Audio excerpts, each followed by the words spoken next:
Halo, perkenalkan saya Joshua Austin Feziobi dengan NIM J002503 dari kelompok A3. Pada kesempatan ini saya akan menjelaskan sedikit banyak tentang anatomi dinding abdomen, GI tract superior dan juga GI tract inferior. Baik,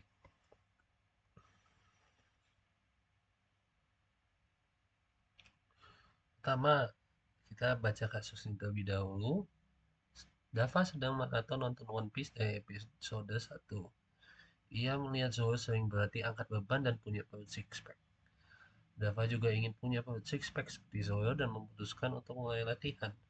Namun, ia bingung harus melatih otot apa sehingga ia bertanya pada kamu yang kebetulan sedang mempelajari anatomi abdomen. A. Jelaskan pembagian lapisan dinding abdomen atau lateral dan posterior. B. Jelaskan mengenai sistem otot yang ada di abdomen. C. Jelaskan mengenai organ retroperitoneal dan interperitoneal. Baik, untuk mengetahui perbedaan antara dinding abdomen posterior dan anterolateral, pertama ini adalah dinding abdomen secara umum terlebih dahulu, yaitu dari superficial itu ada lapisan paling pertama yaitu lapisan kulit, lalu di bawahnya lebih dalam lagi ada lapisan eh, fascia superficialis. Nah, fascia superficialis ini pada lokasi tentu dibagi menjadi dua fascia yaitu fascia Camper dan fascia scarpa. Scarpa. Fascia Camper itu ada lapisan lemak, sedangkan fascia scarpa itu hanya membranous ya. Lalu lebih dalam lagi dari itu ada fascia profundus, maaf fascia profunda. Ini jaringan ikat yang melapisi muskuli pada abdomen ya, dinding abdomen. Lalu tentunya ada muskuli dan aponeurosis dinding abdomen itu nanti ada pada umumnya ada musculus obliquus eh, externus abdominis, musculus obliquus internus abdominis, dan musculus transversus abdominis. Dan di bawahnya itu ada fascia transversalis, dan di bawahnya lagi itu nanti ada fascia extraperitonealis, itu berupa jaringan lemak, dan paling dalam adalah peritoneum parietal. Baik, berikut adalah penjelasan sedikit tentang dinding abdomen anterolateral. Nah, kalau anterolateral itu kurang lebih ada di sini hingga sini. Ini disebutnya anterior, ini disebut lateral. Di lateral yang kiri, di lateral yang dexter. Oke.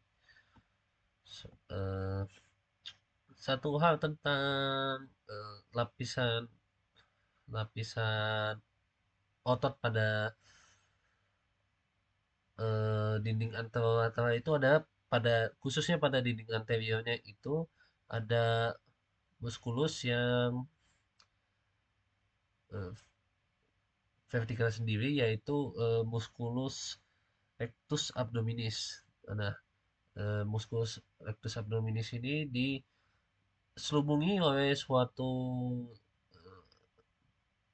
lapisan pembungkus yang disebut dengan vagina muskul vagina recti musculi abdominis. Nah, yang penyusunnya itu adalah aponeurosis dari eh, ketiga lapisan otot yang dijelaskan sebelumnya yaitu aponeurosis musculus obliquus externus abdominis, musculus obliquus internus abdominis, dan musculus transversus abdominis. Oke, eh,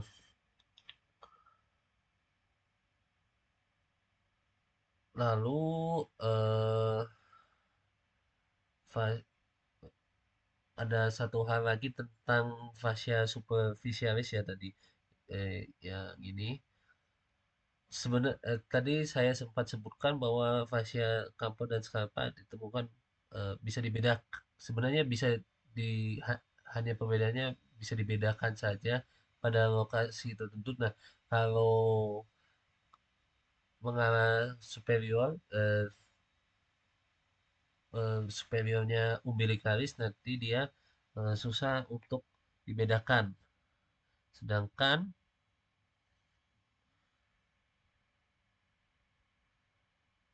di bawah umbilikus kedua lapisan ini camper dan fascia camper dan scapa itu bisa dibedakan. Nah, oh, dan satu lagi fascia scapa itu kalau melanjut ke skrotum dia akan membentuk fascia dartos. Selanjutnya ada dinding abdomen posterior. Nah, kalau dinding abdomen posterior ini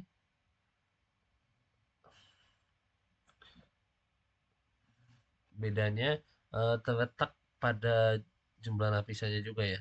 Yaitu pertama tentunya ada kulit, kedua itu ada fascia superficialis, namun untuk posterior ini dia fascia superficialisnya hanya sebatas fascia superficialis dorsi eh, karena dia di dorsal ya di belakang.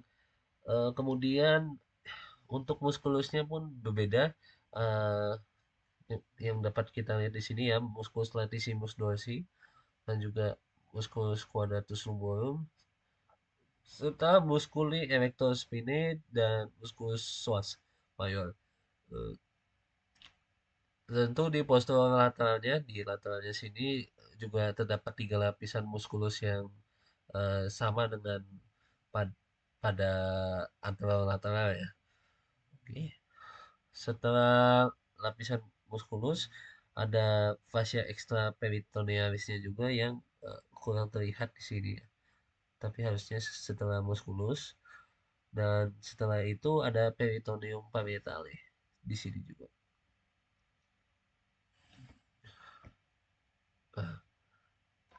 Fungsinya yang peritoneum itu untuk apa sih? Nah, itu untuk eh, itu itu pada organ-organ tertentu ya untuk membungkus sepenuhnya organ yang ada pada abdomen tersebut. Nah, kalau dibungkus sepenuhnya itu dia disebut dengan organ intraperitoneal. Kalau dibungkus sebagian, ya disebut dengan organ retroperitoneal. Nah, organ retroperitoneal itu eh, dapat dihafal dengan eh, jembatan kedai Seth Parker. Nah, Seth Parker itu kurang lebih organnya adalah suprarenal gland atau glandula suprarenal, aorta, duodenum kecuali yang pas superior, pankreas kecuali pas cauda, ureter, colon ascendens dan descendens, kidney atau renal, esophagus dan rectum. Nah, kalau berarti selain yang ada di sini itu adalah organ intraperitoneal asalkan ada di abdomen, yaitu seperti gaster, jejunum, ileum, kolon transversum, kolon sigmoideum itu intraperitoneal. Baik, karena pada laporan pertama sudah dijawab, kita lanjut ke laporan kedua. Kasus kedua itu Rama gemar menonton Tan Boykun di YouTube. Setelah melihat dia makan mie pedas dan ayam goreng, Rama langsung memasak 2 bungkus mie pedas dan membeli 2 porsi ayam goreng. Keesokan harinya, Rama curhat ke kamu karena merasakan sakit perut hingga kerongkongannya terasa panas. Kamu pun curiga Rama mengalami GERD. Jelaskan anatomi gaster beserta sphincter yang ada di gaster. Nah, baik. Ini adalah gambaran gaster ya, secara superficial yaitu adanya permukaan gasternya. Nah, permukaan luar ya maksudnya. Oke. Dengan esophagus eh, dia berbatasan dengan esofagus yang pars abdominalis. Nah, di sini itu harusnya ada eh, LES atau lower esophageal sphincter, yaitu sphincter yang berfungsi untuk eh, mencegah refleks asam lambung balik ke esofagus. Nah, lalu esofagus dengan fundus gastricus akan membentuk lipatan yang disebut incisura cardialis. Oke, okay. Lalu di sini terdapat lengkungan dari gaster yang disebut curvatura minor. Di sini nanti akan menjadi tempat penekatan omentum minus, omentum minus. Nah, lalu baik lagi ke atas, ini adalah pars cardiaca dari gaster. Di atapnya itu fundus dari gaster, fundus gastricus. Lalu di bawah pars cardiaca itu corpus gastricum atau badan gaster. Di sini terdapat banyak rugae atau lipatan-lipatan yang akan ditunjukkan pada slide selanjutnya. Lalu lengkungan yang lebih panjang ini disebut dengan curvatura major. Nah, di sini tempat penekatannya omentum maius. Selanjutnya ada bagian pylorica, pars pylorica digaster. Pars pylorica ini ia yang akan berbatasan dengan duodenum pars superior dari usus halus ya. Kemudian dari curvatura minor ke pars pylorica ini ada uh, lengkungan ini yang disebut incisura angularis.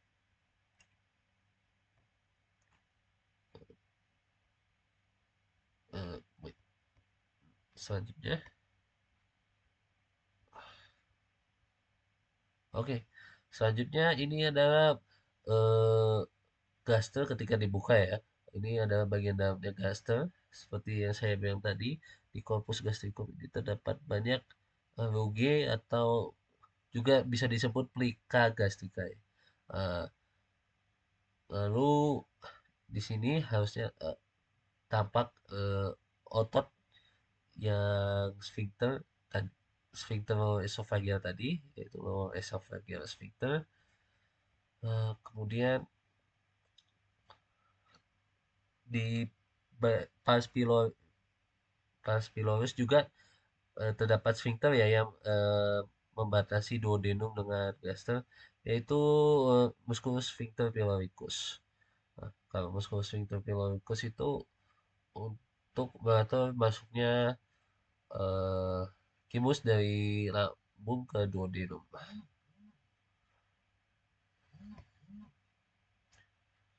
Selanjutnya ada omentum dan ligamentum yang berkaitan dengan gaster karena dengan adanya penekatan omentum pada curvatura gaster ya, itu dia nanti akan membentuk ligamentum-ligamentum tertentu. Nah, pada omentum minus yang melekat pada curvatura minor, dia akan membentuk ligamentum hepatogastricum. Jadi dia ligamentum antara gaster dan hepa letaknya. Lalu eh, dia juga akan membentuk ligamentum hepatoduodenal. Eh, Hepal dan duodenum letaknya. Kemudian untuk omentum maius yang melekat pada curvatura major, dia akan membentuk ligamentum gastrocolica. Ligamentum gastrocolica itu berarti posisinya merepresentasikan gaster dan kolon. Lalu ligamentum gastriphenica, eh, gastrolienal antara gaster dan lien. Dan splenorenal antara eh, lien dan ven atau ginjal. Selanjutnya ada vaskularisasi dari gaster itu sendiri. Vaskularisasi dari gaster itu sifatnya merupakan cabang dari tungkus coeliacus ya, karena gastro merupakan organ foregut. Nah, apa saja cabang dari tungkus coeliacusnya tersebut? Nah, eh, nanti di sisi curvatura minor dia ada arteri gastrica sinistra dan juga arteri gastrica dextra. Lalu di bagian posterior gastronya ada arteri gastrica posterior. Nah, oke. Lalu eh, di ujung atas sini, ujung kanan atas sini nanti ada arteria gastricae brevis. Oke. Terus selanjutnya di curvatura major namun sedikit ke bawah sini itu ada arteri gastroomentalis yang sinistra dan juga yang dextra. Kemudian untuk venanya, untuk drainasenya, dia ada vena gastrica sinistra, vena gastrica dextra, vena gastrica brevis, vena gastroomentalis sinistra, dan vena gastroomentalis yang dextra. Namun untuk kalau tadi itu adalah cabang dari tungkus coeliacus, eh, ini untuk vena itu merupakan cabang dari vena porta hepatis.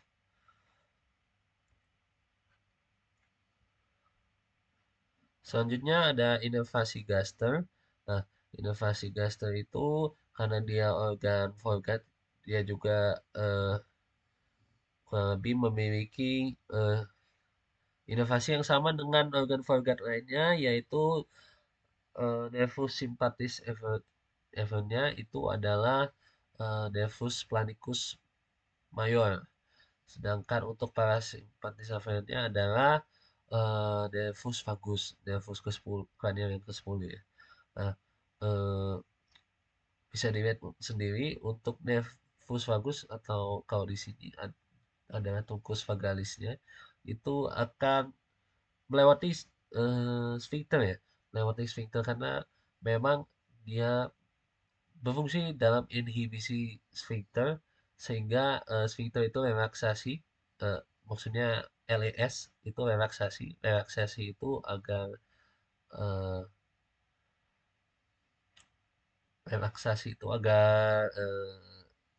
cairan asam lambung itu tidak naik lagi ya, dan juga untuk mengatur buka tutupnya lebih seperti itu. Dan ini untuk saraf simpatisnya.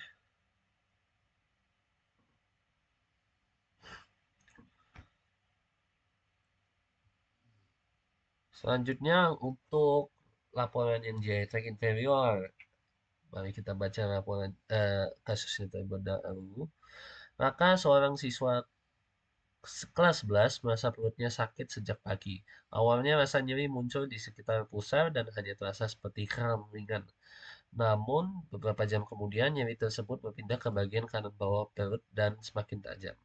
Kakak juga merasa mual, sehingga hilang nafsu makan dan ketika teman sekelasnya menekan sedikit area tersebut, rasa sakitnya bertambah hebat.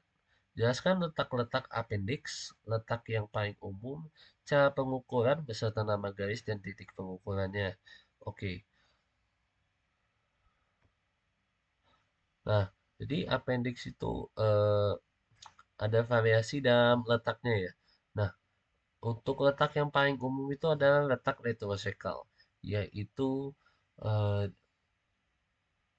kurang lebih di belakang kolon ascendens atau bukan, bukan kolon ascendens, di belakang sekum. Jadi dia seperti menempel pada sekum dan dia sifatnya ascendens. Sedangkan yang subsekal dia juga berasal dari sekum, bawah sekum di belakang sekum sini. Namun dia arahnya descendant seperti ini ya. Lalu ada juga yang pelvic, dia mengarahnya ke arah pelvis. Dan ada pre-ileal.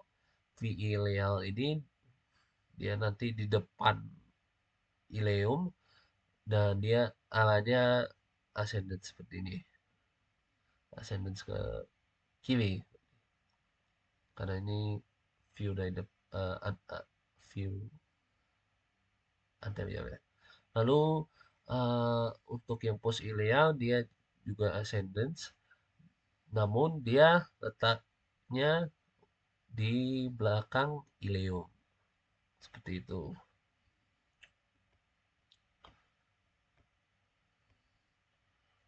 Selanjutnya, letak appendix itu bisa diukur ya secara superficial. Nah, untuk mengukurnya itu ada dua cara, yaitu pertama dengan menggunakan garis Monroe Picture. Garis Monroe Picture itu dari umbilical hingga itu ditarik dari umbilical hingga sias dextra. Sias itu spina iliaca anterior, spina iliaca anterior superior. Nah, yang sebelah kanan.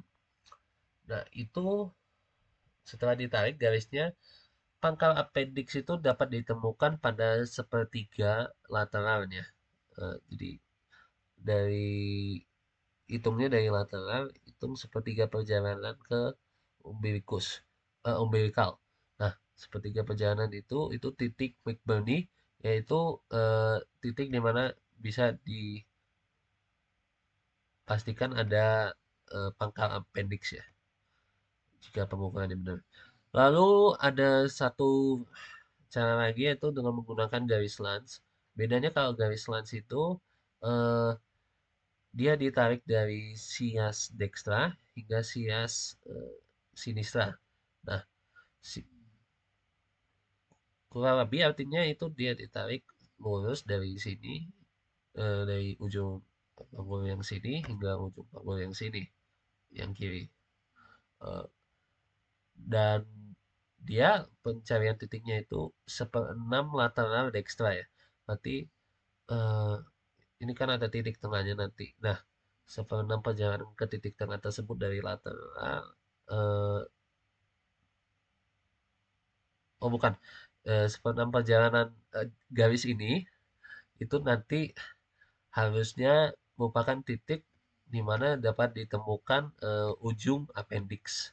Nah, kalau di sini perkiraannya di sini, namun eh, karena gambarnya kurang ideal, eh, belum bisa menemukan ujung appendix di sini ya. Namun seharusnya bisa. Baik, itu penjelasan dari saya terkait anatomi dinding abdomen, GI tract superior dan GI tract inferior. Semoga apa yang saya sampaikan dapat bermanfaat. Terima kasih.